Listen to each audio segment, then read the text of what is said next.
Okay, let us get going for today.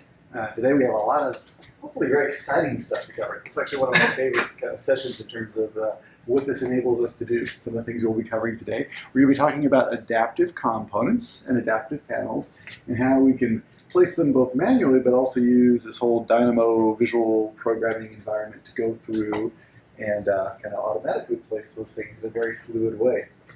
Just as a recap for some of the stuff that we were looking at last time, hopefully most of you have updated to version 0.63 of the Dynamo environment.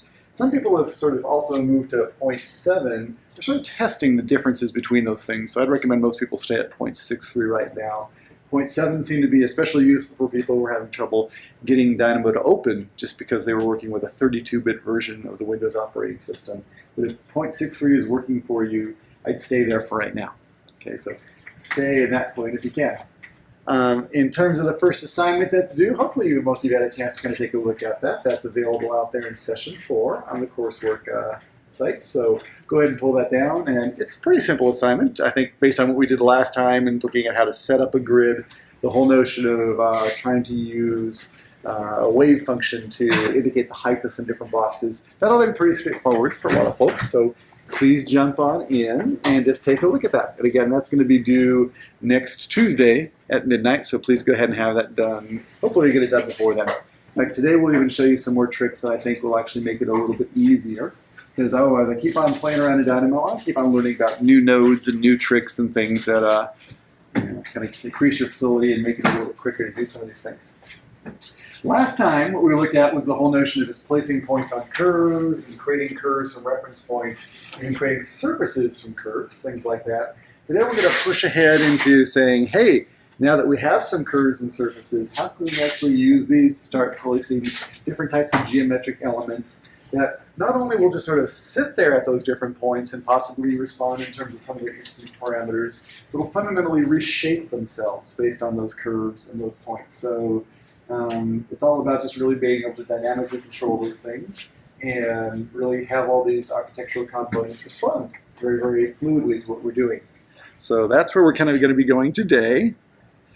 In terms of getting started, let me go ahead and get you going with just a couple of new nodes that are sort of useful for what we're going to be doing, and we'll sort of demonstrate them in the context of what we're doing today.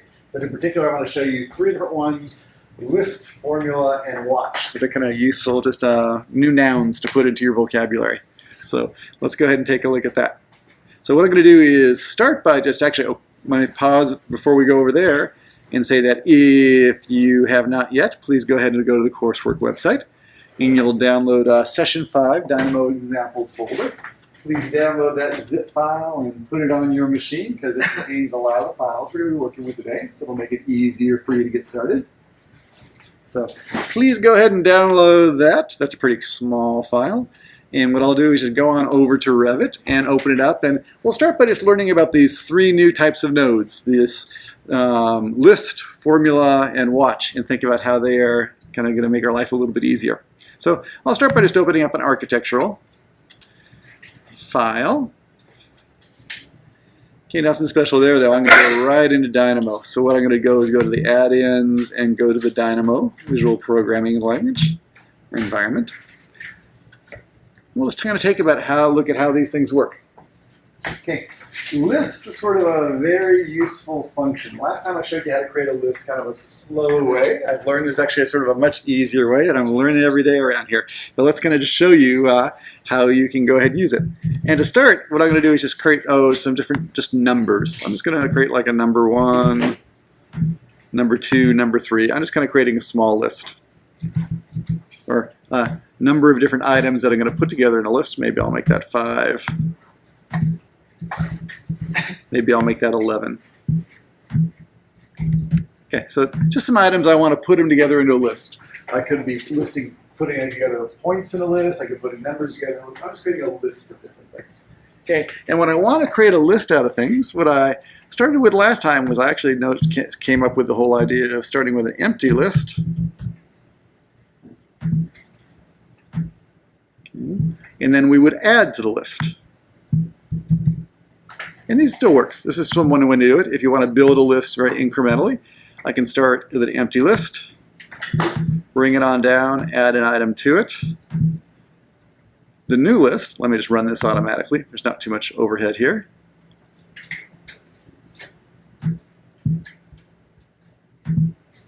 Should be good there. Is a list with one thing in it. If I go through and add another thing to that list, just add to list again. And again, piping in the list that already has one item and adding this other item. Okay. Hopefully now I'm going to have a list that says 1, 5, and we'll be building from there. 5, 1. I guess it's adding to the top of the list. Okay, so there's some order dependency to it. And this is one way to go through and build a list. There's a lot of things we're going to be doing with lists, but let me kind of show you an even easier way to do it and give us the ability to control the location of different items in the list. Turns out there's just a list function. One of the things I learn every day.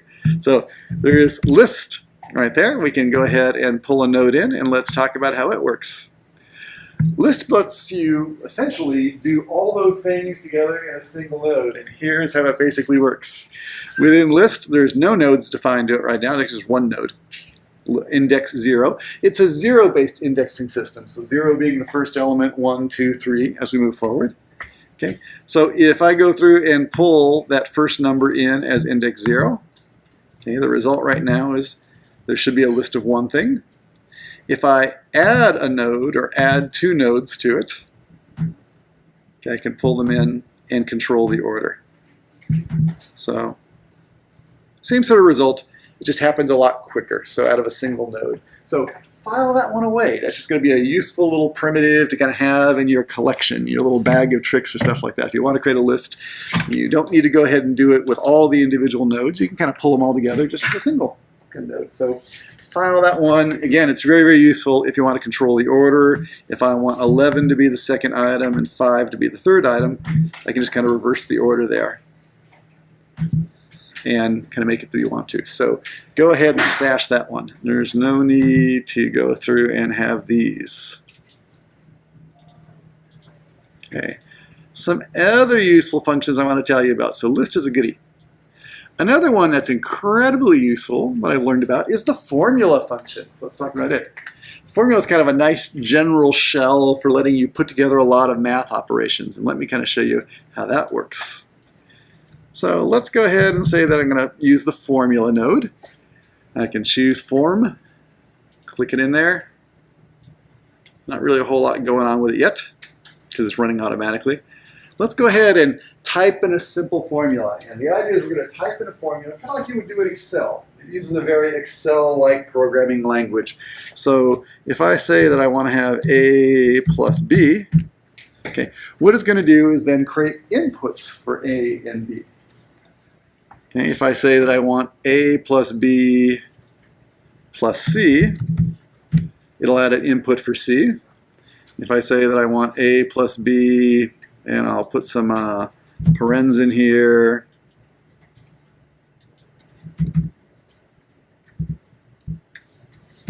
Divided by C or multiplied by C, whatever it is. Again, I still have those values available in the formula. So what is this good for? What it's great for is being able to kind of really quickly tie things together into a formula language. So if I want to have 1 plus 5, okay, I still need to start to find some value for C.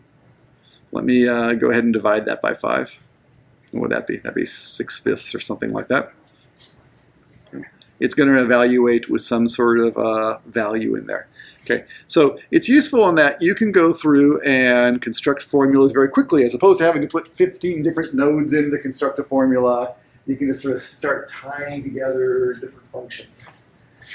So, it works that you can go through and define functions very, very fluidly. You could say, 10 times the sine of A, okay, plus B. And it'll go through and evaluate those. So you get sort of an awful lot of flexibility in terms of trying to create formulas very quickly that way. We can also, I'll demonstrate in just a second, kind of put sort of ifs, thens in there too. So it has mathematical language functions. It's very much like Excel, okay, in terms of the way what it can evaluate. Another function I want to let you know about, which is incredibly useful, is something called the watch node. Okay, and the watch node basically just exposes things. It lets you see the results quickly. And you probably notice that often in the background of all these nodes, there's points flying around in the background. There's things happening back in there. And we've always had the ability to go through and I can control G to switch to that environment. That's just within here under the background view that I'm going to be navigating in the background or not. And then I can zoom in and zoom out. And depending on just the scale of what's going on, that's a pretty small grid in the background. You often have to roll out to see what you're doing. If you're using points that are in the 50s and 100s, it's a pretty small grid. But you can kind of have that background happening back in there and see it. But there's another way of doing that, which is maybe even easier. In fact, the other thing I often do is I hover over things and get the preview of them. So if you would like that stuff to be more visible to you so you can see it all the time, the watch function is what you'd like. So choose watch. There's watch, watch 3D, and watch image. Let's just use watch for right now. Watch just says, let me take the output of this and just watch it. Okay, so it just gives me the value very, very quickly. I can have more than one watch in there. I could say, let's go ahead and also watch this list. See what's going on there. So it's just making it visible. It's like a little window that's tunneling in and just sort of, you don't have to keep hovering. It just shows you those things. Okay. If I have some sort of X, Y points, then I can go through and use watch 3D and it'll go through and illustrate that for me too. So those are my three functions I want to kind of, node types I want to let you know about. There was list, there's formula, and there's watch. And let me give you one other variation on formula that's actually kind of good. Turns out it also is very good for if-thens, like we are used to in Excel. And the formula format that it's used to is, let's come back over here. Do I even have it there? I don't. Yes, there it is, right there. It's sort of the if condition, then value if true, value if false. So very much like Excel in that sense. And let's kind of see if we can make it work. So if, and we can say, oh, let's say A is greater than B. Okay, so if A is greater than B, let's go ahead and put the value of 100 in there. Otherwise, we'll put the value of 50 in there. So right now it's evaluating to 50 because A is smaller than B at this time. If you would change that, we can do that. It'll switch it over. Or that can be, 10 times A, 50 times the cosine of B, whatever it is. Okay, but we're starting to get an awful lot of flexibility in that one little function without having to tie together too many nodes. So know about formula. Can you put the same value and see what happens then? Oh, sure. That's a very good question. So what's it doing there? In that case, it's evaluating to if false. Because it's not B. Yeah. Okay, very good. Which makes me wonder, what if it understands that? Okay, so it does understand greater than or equal to. Come up with other ways to test it. It seems like it's pretty fluid kind of function for doing stuff like that. Very good. Okay, so those are just some little things to get you going and started, just to kind of help hopefully make it easier. And if you haven't gotten too far with the assignment yet, I think you'll find a way to actually use the formula function and the list function to kind of make your life a little bit easier. So, or at least fewer nodes, stuff like that. It's really doing the same thing conceptually. And this sort of demonstrates a point, though, that we're going to get to a little bit later in terms of being able to start pulling in custom nodes. We build all these little networks of logic. Okay, and they have different functionalities to them. At some point, there are inputs and outputs to these networks. Okay, we can start in a very meta way encapsulating all our little networks of logic as little custom nodes, so that as opposed to having to haul out the whole network every time, you can have a node that just has inputs to it and outputs to it, and that way you can start building up, kind of much more complex systems. The other thing that's really cool about that is those nodes can actually be shared, and people put them out there in a crowdsourcing way in the world for you to find. So if you sometimes need a piece of functionality that doesn't exist, You can go out looking for it and see if you can find if someone's already done some programming to go through and do that. That's really the whole idea behind Dynamo, is that we can all be working on different parts of the problem and sharing our little sub-solutions so that people can borrow them. Very much like a Revit library. It's just, things are out there, you load them in, you use them, and it's really designed to be sort of a very open-sourced, crowdsourcing sort of way of doing it where we can kind of support each other. So in a little bit later today, we're actually going to experiment with one of those nodes, load something in that someone else has created that essentially make our life a lot easier. So, be thinking ahead to how this could be used. You're not going to be creating node diagrams with thousands of nodes to do everything all the time. It's going to start creating sub-nodes that you can start building other things out. Okay, so let us pause there and shift our attention to talking about really the focus of today's lesson, which is all about adaptive components. I want to talk about them in a couple different ways. I want to talk about them first just in how we place them manually and how they work before we put all the scripting behind them, but then back off and show, hey, okay, once that we understand how they basically operate, how we can then start using the scripting to control them too. Okay, but useful just to kind of pause and sort of just look at adaptive components unto themselves and understand what's going on. And let me give you the big idea behind adaptive components. The big idea is that a lot of things that we do have a fixed form. We put in some parameters and it will be a set height, a set width. It's pretty much locked to those parameters.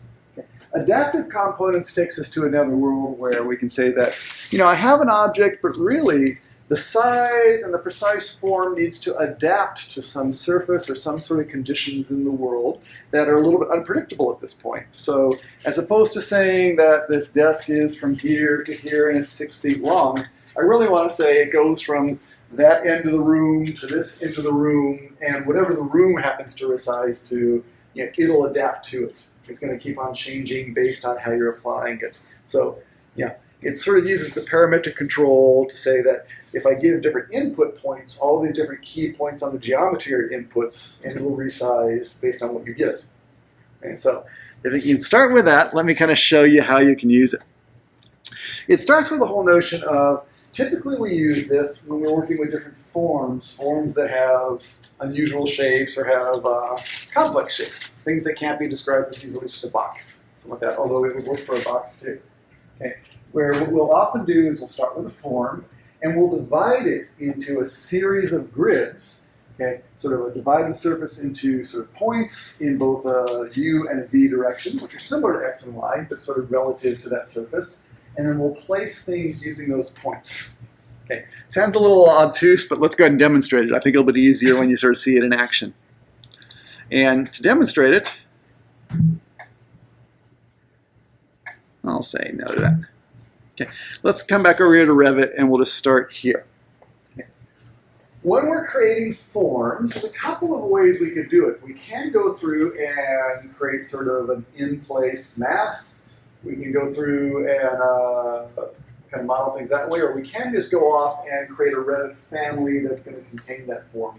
Either one will work, ultimately. But let me do this. Let me go off and just kind of create a new Revit family, and we'll control that. It's probably going to be a little bit easier to understand it there. So I'm going to say new family. And of all the different family types, I'm just going to go through and choose, if I can find it, generic model. About the most, simple thing we can come up with. Actually, I'm thinking about if I'm going to do it in this environment or not. Let me go back. I'm not going to do it in this environment. I'm going to go back to Revit. Pardon me. I'll do it over here. Okay. Let me start over in Revit, and what I'm going to do is I'm just going to create a new, all those windows are open. I'm going to create a new conceptual mass over here, and we'll work with that. So to do that, what I will do is under, unmassing in sight, I will say a couple different things. One is I'll say, show me the masses, because it's useful to be able to see the masses when I'm doing this. I'm going to say, create a new in-place mass. I could do it as a family. It's going to be just my test mass, test form. Okay. And we are now ready to start drawing some sort of form. And we can do this in a number of different ways. Again, in this form environment, if you do things like, just go through and put down rectangles. Let me rotate that into 3D so you can sort of see it from a different perspective. Okay, this is one that's just on level 1 right now. It's hosted by level 1. If I do something like, say, create a form, okay, it'll make that mass out of it. Okay, that's okay. That's a very simple sort of form. Now, this form, there's not too much, fussing with because it's sort of pretty easy to understand. We could go ahead and divide up the surface of that form, though, into the surfaces of this form into grids.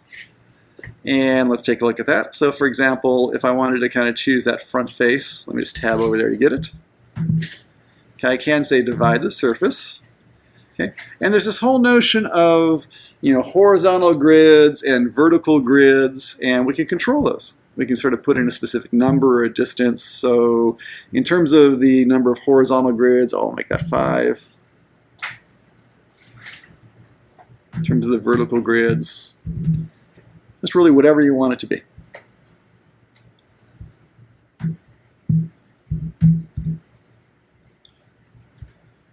Now, where grids get useful to us is when we have grids, we can then start talking about all the points that are on that surface. Okay, and again, as this surface, it's not all that interesting because it's pretty easy to kind of talk about those points and predict where those points are. If I had a more interesting surface, having knowledge of where all those points are mathematically would be a little more useful to me. Okay, so for example, let's switch over to a slightly different mass. I'm going to just kind of, I'll make a cylinder. That's, again, sort of an easy one. I'll say make a form out of that. Okay, notice actually for this one, since it's a circle, from that profile, it's actually giving us a choice whether we think it's going to be a cylinder or a sphere. It couldn't really be either at this point. It's ambiguous. So I'm just going to say, let's make it a sphere, or a cylinder, excuse me. Pull that on up. Okay. This surface, or this form, actually has 3 different surfaces. It has kind of the front half of the cylinder, the back half. Actually, I have to talk about its 4th. I've miscounted. So if we wanted to, for example, choose that front part, I could choose that. And again, say divide it. Okay, and now all of a sudden, based on the parameters, the U and V parameters, I'll have actually access to a lot of points that are all those at all those grid intersections, which is really useful to me. Let's make it just even a little more complicated still. I'm going to go, basically, I'll go through and put down on level 1, some sort of ellipse. Ellipses are always, they're very funny mathematical constructs. There's a lot of power in ellipses, but they're always kind of a little bit difficult to work with. I can draw another one. Maybe I'll put this at level 2 instead. Say ellipse. I can give it a placement plane of level 2.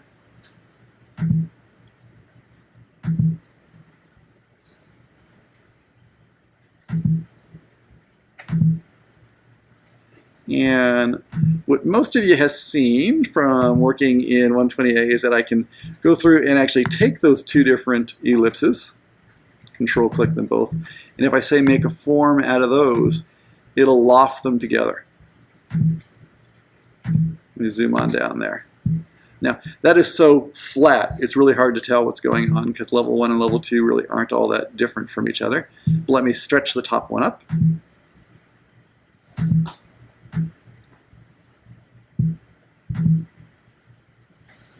That may be a little clearer, although from this perspective I still think it's kind of hard to see what's going on. I'll change that. I just want to get that, I'm tabbing to get to the top surface, so I can stretch that up. And I can orbit that around. Now, in this building, or in this mass, I've never seen that one. Okay. And we could again go through and apply UV surfaces to help us subdivide that. And I can choose, for example, 1/2 of it. There's the front half right there.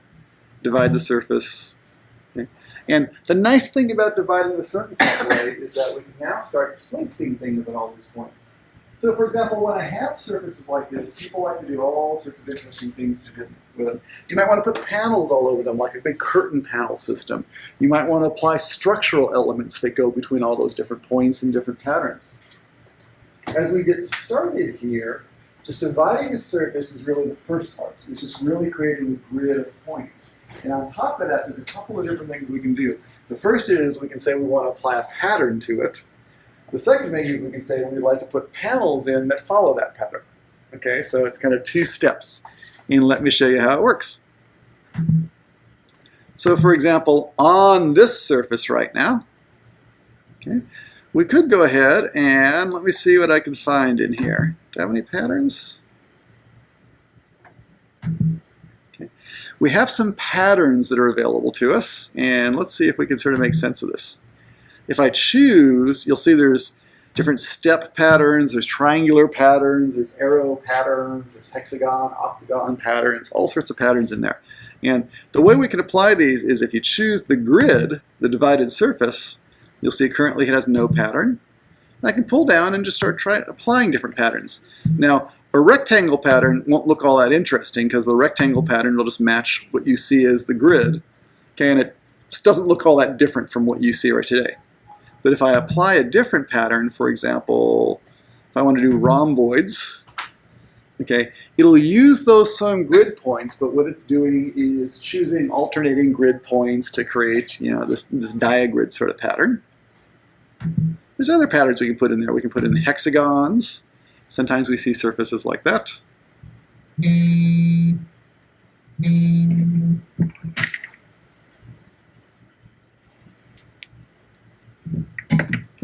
We could also go through and choose octagons or triangles or arrows. There's all these different patterns that we could apply on top of that surface. And these patterns are really now the basis for starting to either panelize or use the points at the corners of the patterns to start laying in some geometry. So if you want to do that with triangles, there's all these different ways you can do it.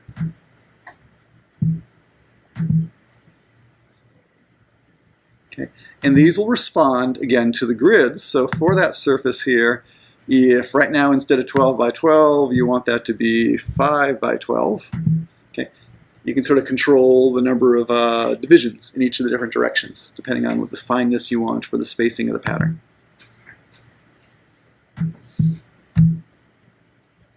Let me pause there for a second. How's that feeling so far in terms of the notion of a form and putting a pattern on the different surfaces, dividing surfaces and doing that? That sort of okay? More or less? Okay, beautiful. The next thing we're going to talk about is how we actually use those patterns to start creating geometry.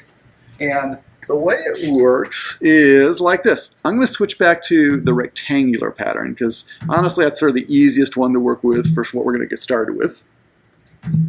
Okay, and we have some nice rectangular geometry here. On top of that rectangular geometry, we'd like to actually go through and start putting some panels. Okay, so let me kind of show you what I have in mind. What we can do is load in some different panels, and panels are based on different types of geometry.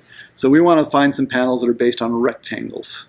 So let me kind of give you a sense of what I have in mind. So I can say insert, load a family, and they have curtain panel by pattern. So they have some rectangular ones, they have some rhomboid ones, triangular ones. I'm just going to give you a sense of what they look like. Like the rhomboid one,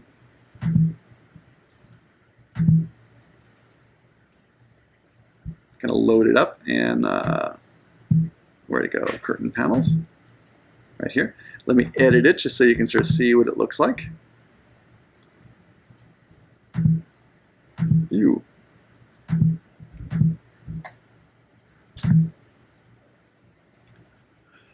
The rhomboid panel takes a series of 4 points, omits the center one. You can sort of see the UV grid, the notion of that. That's what's showing up in blue, and there's 4 different points, and stretching across those different points, there's going to be a panel which kind of encloses. So skipping that middle point. The rectangular grid panel, it turns out, is very, very similar. See what's there. It's not there right now. Let's load that one in. I can go curtain panel by pattern. This is just from the main library. Let me get the rectangular one in there. so you can get a sense of what it looks like. Okay, and again, it's just a panel that is you stretching between those 4 points. What you're seeing here, though, on the corners, though, those are the points that really define this panel. So think about it this way.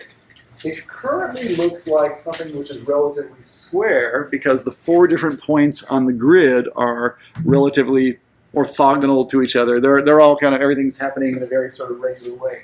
Picture, though, what would happen to this panel if these points started moving around. If they started moving in space, how this panel could sort of stretch and adapt itself. And that's really what this is all going to be about, is that really as these points, if they're not all planar and kind of existing in sort of very simple kind of form like this, if they actually started moving around, you know, what would happen to the panel as it started stretching and deforming? Okay, each of these different points on the panel, you'll notice, actually has a number. If I click on it, that's point number 1, that's point number 2, 3, and 4, and we can control the numbering, and those points, 1, 2, 3, 4, we're going to get mapped to different points when we place it. As we place this thing, 1, 2, 3, 4, it will choose the points, and you know, it'll stretch itself between the 4 different points that we choose. Okay. So let's see how this actually is useful to you. So we're back over here. Here we have this grid, it's UV grid, it's on this unusual shape over here, it's a little bit deformed. None of those boxes are actually perfectly rectangular. If we'd like to go ahead and start applying this paneling system to it, what we do is as follows. We choose that guy over here, and because we've loaded in a panel that is understood to match to a rectangular grid, okay, inside the list over here now will actually be, okay, this rectangular surface, either glazed or solid. Let me just go ahead and put a solid one in there for right now. Okay, doesn't look very exciting, like not like a whole lot changed there so far, but let me kind of show you what actually did change. We're in there, we're sort of in that environment right now. If I finish the mass, let me shade my little world here. Okay, and even turn off the mask so you can not see it. What's going to happen is, oops, yeah, those are real panels on there. They are stretching. You actually have a real surface right now. In fact, let me see if the VG, the mask, is turned on right now. It looks like it's turned on right now. Yes, it is. I want to turn that off. Okay. So really, you just have a system there of panels that are deforming to that. Okay, and again, this may not seem very exciting yet. This is a very simple sort of panel system, just matching those 4 different points, but we can get better than that. Okay, let's go ahead and try loading in some other panels and just get a sense of how they work. So you can, for example, if you want to, go clicking on down in there, zoom on in. You'll see these panels aren't all that interesting because these panels are wafer thin. They're like, you know, just a surface really, more than a whole lot of solid geometry. So what happens is we come up to the different corners, you know, they meet at the corner, they seam nicely, the panels are sort of doing what we'd sort of expect them to. The nice thing about all these panels is that if something changes back in the form, they'll adapt themselves and kind of reform themselves. Panels themselves also have like different properties to them. These are all solid type panels. If I edit the form, I can start changing and making more of a kind of pattern to them. Let me show the form again so we can say edit that. If I edit the form, then I can actually start getting to these individual panels. And I can say, you know, that panel there, I don't really want it to be solid. I'd like that to be a glazed panel. I'll swap in a piece of glass. That one down over here. Again, I want that to be a piece of glass as opposed to, I can start changing the panels on a panel by panel basis. That'll be start being useful to us in a little while when we start thinking about where the sun is and having different panels respond with their properties to their relative location of the sun. Okay, but that'll just kind of get you going in terms of putting some panels in there. But let's make this a little more interesting, because plain old flat panels are okay, but panels that have a little more geometry to them get a little more interesting. So go ahead and, if you can, do this. If you can load in, and this will come from the samples that we put in there. Let me go ahead and do a little insert and load. Let's go to our little collection. Go to session 5 and those Dynamo examples. I have some stuff under adaptive components, including some panels under there. So let's take a look at some of these. There is something called an extruded panel. Let's kind of load that one in first. That's kind of a good starting point.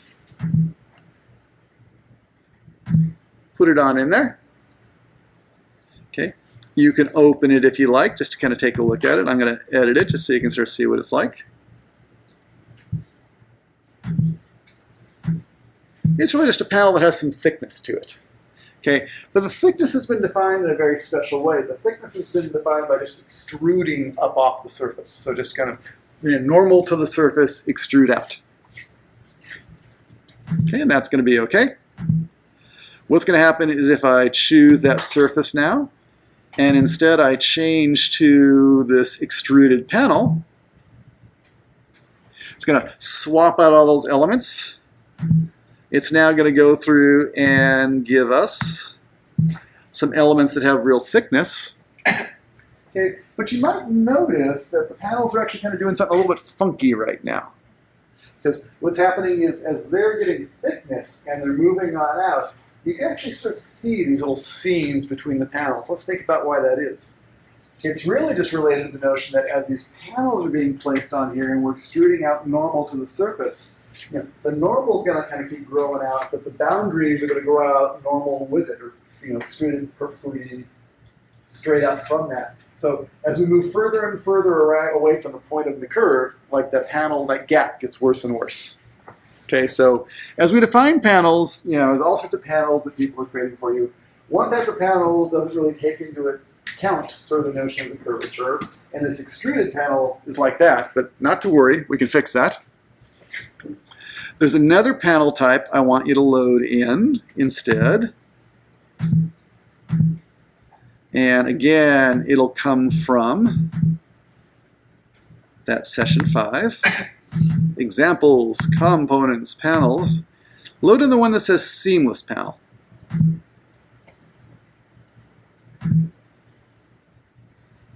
Okay.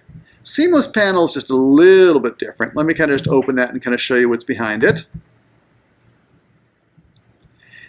Seamless panel isn't just an extrusion based on 4 points. There's actually 8 points in this. And these 8 points are understood as ultimately kind of they're normal to the point, not normal to the surface. Okay, so what ends up happening when we use this panel instead, and don't worry, we can talk about how this is constructed at a different time. Just want to kind of show you the application, is we can switch over to the seamless panel, and you'll see these panels are a little bit smarter. So what happens is when these panels are placed, okay, they actually seam nicely. You can actually, right here, start to see what the essential difference is in that, as that panel moves out, the outer surface and the inner surface, it's always based on the normal to the point. Okay, so they match from both sides. Now again, this doesn't seem very interesting yet because we've just sort of been putting panels on this thing. But they will reshape if I go through and reshape that. The panels will reshape. They are responsive in terms of that. But again, it doesn't seem like we got much value out of doing it yet. So let's load up the next type of panel, which gets a little more interesting. Because panels, it turns out, can have all sorts of interesting geometry to them. For example, let's try loading this panel. Let's go out and insert, load family. And again, we'll go out to session 5. Go ahead and load in under panels. Let's try the aperture panel.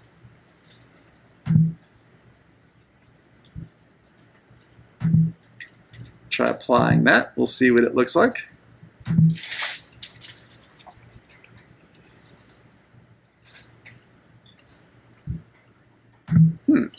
That's gotten a little more interesting all of a sudden.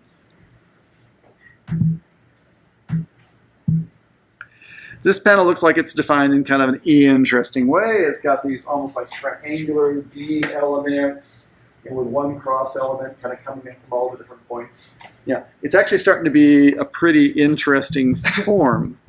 And we can start thinking about that wrapping around the entire surface of a building or on a facade of a building. Again, always responding.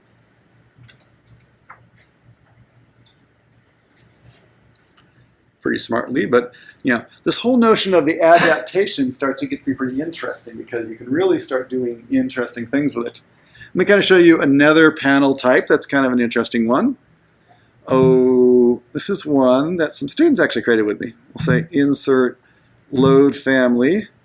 Again, go out to that. Session archive. What have I got in there? Try the seamless panel with peak.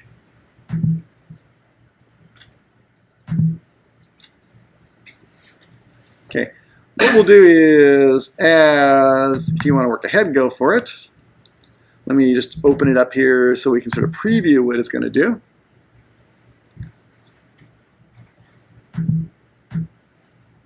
This is based on the notion of sort of a folding, where what we have going on is, based on the points at the corners, we actually figure out what the center point of the panel is, and then just pull out that center point. So half of the panel's flat, half of it's peaked.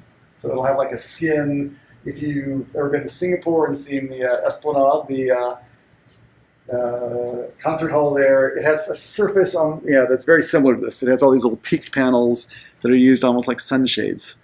And that whole notion of that peak can be controlled. So there is some idea about sort of the peak indent and really how peaky that should be. Is it like 1 foot out or 2 feet out, or really how flat it should be? And we can use a panel like this to go through and articulate that surface too. So again, I can take that surface.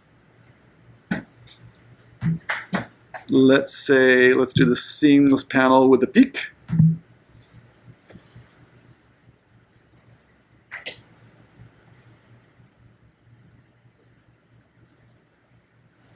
Okay. There's some that it can't do, and it has to do with sort of geometry.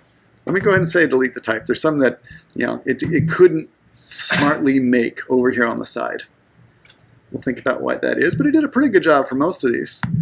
Now, as we go looking at this, you'll see my peak is not very pronounced relative to the size of the panels, so I can do a couple different things. I can either gracefully reduce the size of the panels, okay, so the peak is more prominent. Or I could go through, and if I choose these and edit it, let's say the peak isn't 1 foot, the peak is more like 5 feet or something like that. And hopefully that'll look a little bit better. Again, in this case I've done it, that's not even very strong. Let's go ahead and make it even stronger. Let's make it like 15 feet. This is currently set up as an the type parameter, so they're all going to have the same parameter. If I set it up as an instance parameter, then each of the different panels could have its own peakiness. Okay, again, it's having some trouble around the edges with some of the ones that don't quite fit the geometry. Let me zoom on out. But now I start having sort of a pretty interesting system. And the cool thing about this whole system, it's interesting about the ones that can't. Gets to how well my geometry is defined or not. Okay. The other thing that's interesting about this is that, you can start actually layering a lot of information into it. So, for example, these guys are just sort of these panels and stuff like that. Let's kind of have you load up one last example as just sort of a peaky thing, or as a panel type. Just going to give you a sense of how this is useful. If you load up under session 5, under the components, load up the one that says space frame. Either one. I'm going to do the 2 foot tall one. And I'll give you a sense of what that thing looks like.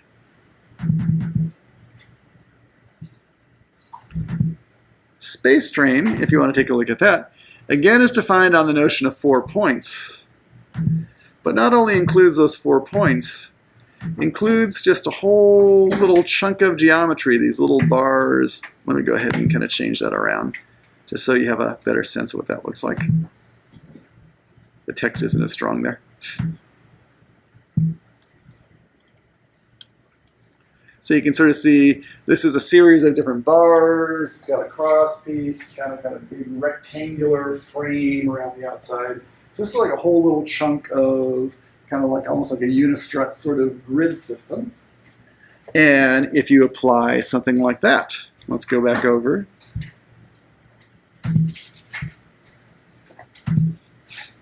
To here. And again, we say, let's go ahead and apply the space frame. With some luck, we should get something that looks like a structure wrapping all the way around the outside of this building.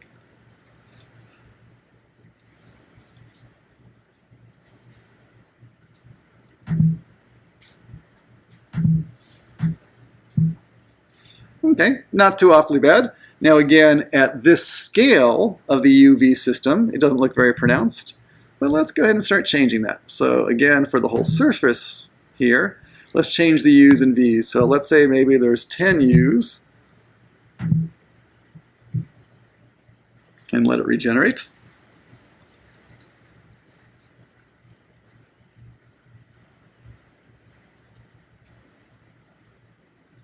Doing its work.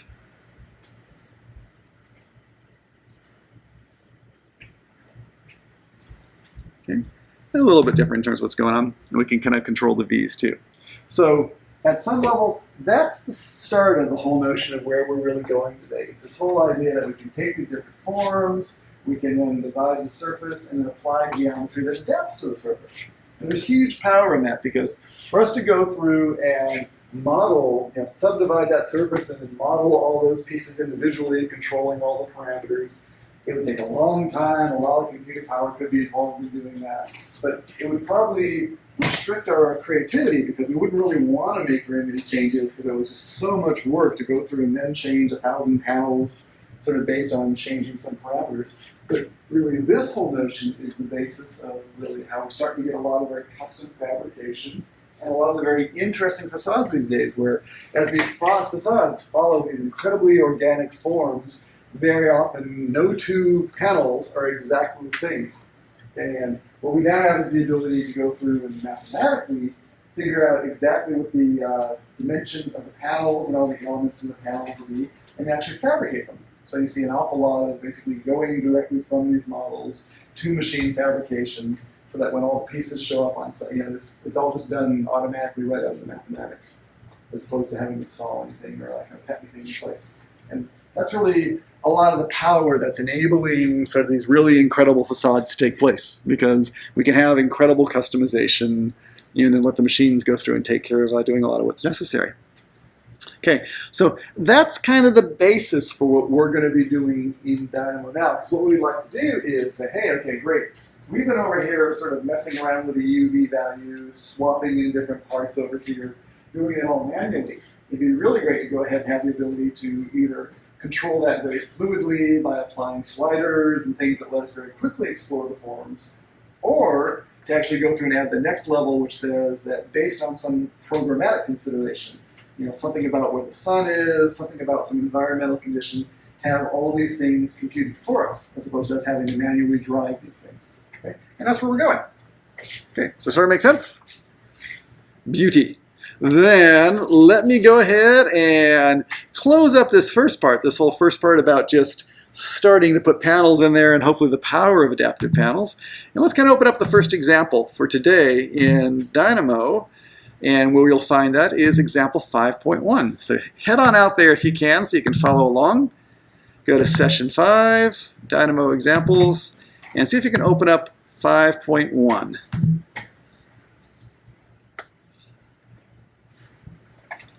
We'll zoom on in there and take a look at that. Okay, and we'll just kind of stop and pause there for just a second. Let's even stop and think about what's going on here in terms of the surface. There is, a series of different ribs, different little bowstring sort of trusses going bone truss, I should say. It's kind of following some sort of a pattern over here, and let's just kind of unpack it a little bit. So the idea is there is really some sort of surface which is being defined by some curves, and then on top of that, we're going to go through and put in some trusses to support that surface. That's kind of what's happening here at a high level. And we'll take a look at each of these different elements. So for example, if you want to take a look at what that truss is doing, you can take a look at that, and we'll say edit the family. What you'll see is that family is defined as, there's actually 3 different points that define it, 1, 2, 3, and within that, there is some sort of curve connecting those points, and then if you can see, there's actually some extruded tube, kind of a circular tube, that's going to follow that curve along those points. And then for this other part, we just have, it's like lines. We have small pieces that are just connecting them together. But it's really all determined, The geometry is determined by those 3 points, 1, 2, 3. Okay, and this adaptive component is going to really wrap itself to whatever we give it as those 1, 2, 3 points. okay, make sense? Okay, so let's play with that and see how that actually plays out here. Close that up. So here we have it applied an awful lot, but let's go through and just kind of create something very simple for ourselves, just to sort of understand it before we try to apply it programmatically. How about this? If you can go ahead and just go through, let's create some little curve for yourself, and we'll just put it down on level 1 right now. So you don't even have to create a curve. We really just need 3 points. Okay, I'm just doing that so I sort of have something to work with. I'm going to now place some points. So I'm going to put a point at the end there, put a point at the end there, maybe a point just somewhere in the middle here. It doesn't really matter where I'm putting it. Now, this is all lying flat on the ground, but it could really be anywhere. I just need 3 points anywhere in space, vertically, horizontally, wherever I want it. So if I want to now go ahead and start placing this, it's called the wire truss. What I do is drag it on out like I'm going to place it, and you'll see, okay, it's ready to go. It's kind of following me around, but here's what it wants. It wants us to link point 1, point 2, and point 3 to different points in the geometry. So what am I going to do? I'll go through and say that, okay, I'm going to attach the first point to that. Then it's going to ask me to attach the second point to something. And finally, I'm going to attach the third point to something. And out of those 3 different points, okay, we now have the true object. It's kind of sitting around in the middle of the plane right there. Now, it'll adapt to those points. So, for example, if... Actually, hang on. I have to get back to the curve underneath it.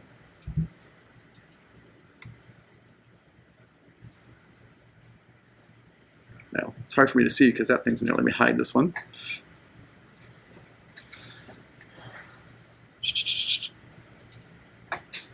Don't do that.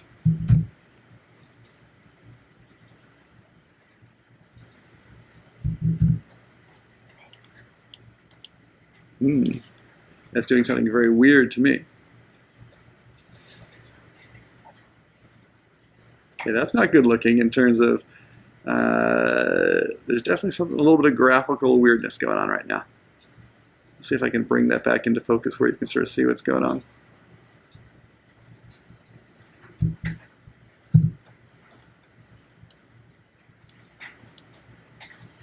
Makes me wonder what's going on there. I don't trust my machine right now. Let me close this view.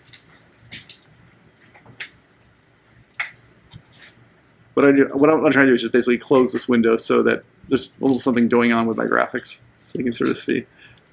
Okay, and again, if I took that out, oh, I know, since those points are on an arc, that's why it's not doing it. Let me kind of do it a little bit differently for you.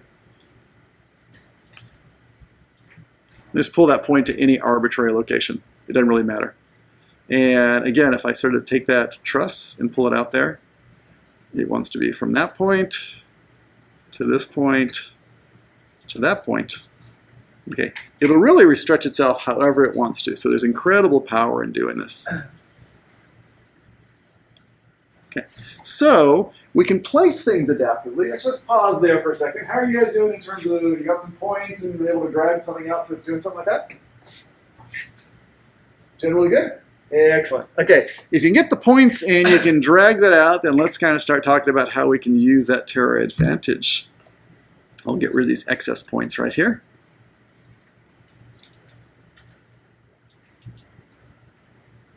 And back over here. Okay, let's go ahead and zoom that up. Oh, how about this? How about even in here? What I'm going to do is I'm just going to select all those just so you can sort of see. I'm going to grab all those components. Let me filter the selection for a second. I want to leave the points. I just want to get rid of the generic models, the trusses that are in there. So I'm going to do that and delete them out. Okay, so these are the origins underneath it. I've basically got 3 curves defined by 3 different points here.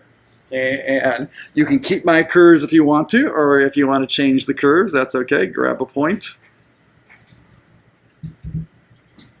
And you can make that curve taller or smaller or whatever you want to do. Okay. But once you have those 3 curves hanging around, we're ready to go ahead and start basically placing the trusses on this. And here's the way this basic script works.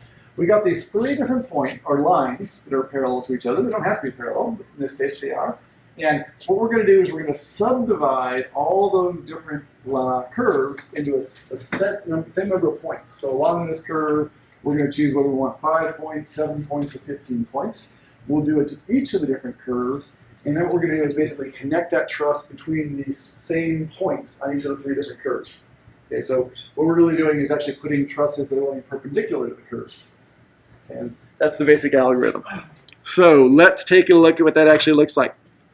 If you come in here and you open up Dynamo, and you start with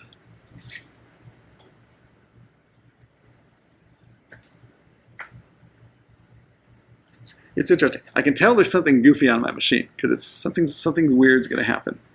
I'll probably restart Revit at the break here.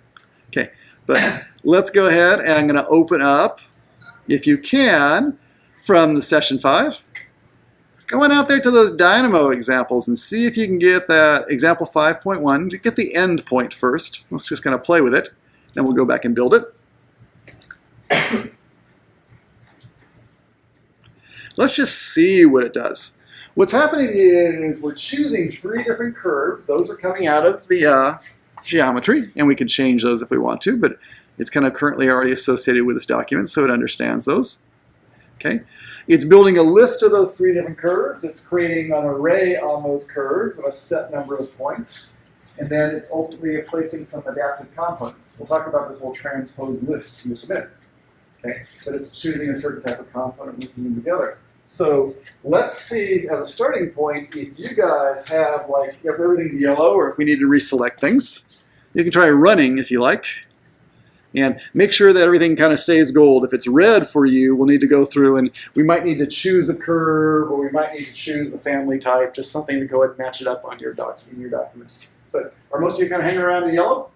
Okay, good. In that case, let's kind of slide this back and take a look at it.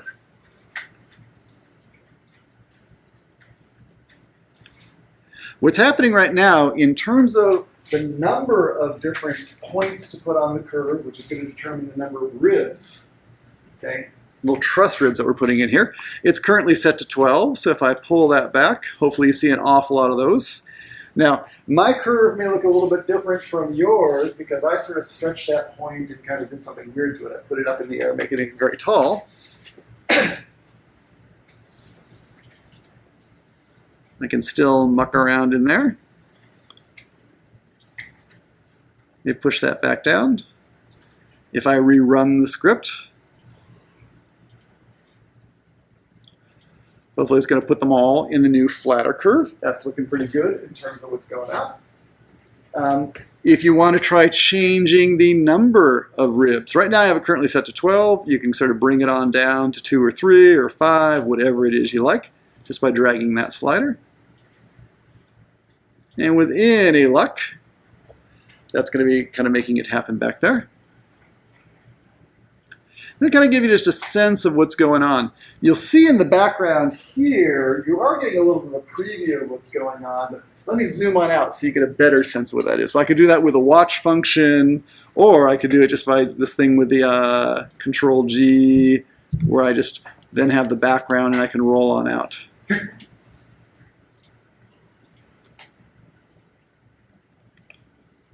Okay, so just as a quick preview, I'll Control G to put that away again.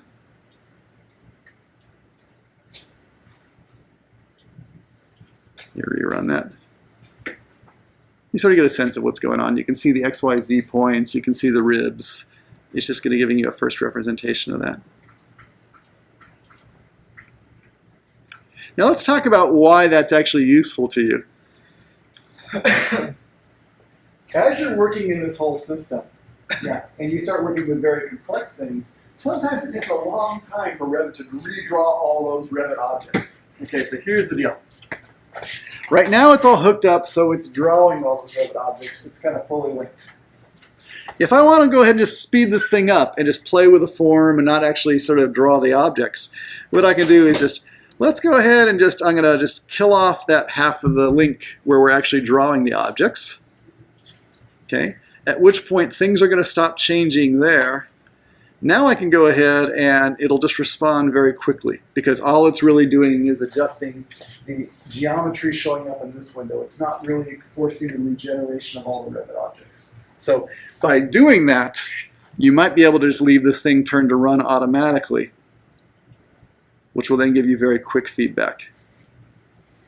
Okay, so just think about what mode you're in. You don't need to be regenerating everything all the time. If you're just playing around with a form and trying to get a good understanding of what's going to happen in terms of, am I getting points about where I need to be getting points, it's quite okay just to do it this way. Just tweak it very quickly and leave the geometry turned off. As soon as you reconnect the creation of the geometry, okay, now it'll actually start having the effect back in Revit. Okay, so there's different ways you might want to approach that. Okay, let's go ahead and do this. Let us take our break for 5 minutes, and when we come on back, we'll unpack all this in terms of what's going on with these nodes and the transpose list, and just show you how you can go ahead and tweak this and sort of make it really apply to a whole lot of very generic systems. So let's break for 5 and come on back, and we'll unpack this. And also go through and think not only what happens if we put in ribs, what happens if we start breaking up the surface into different panels so you can get everything that we were doing manually.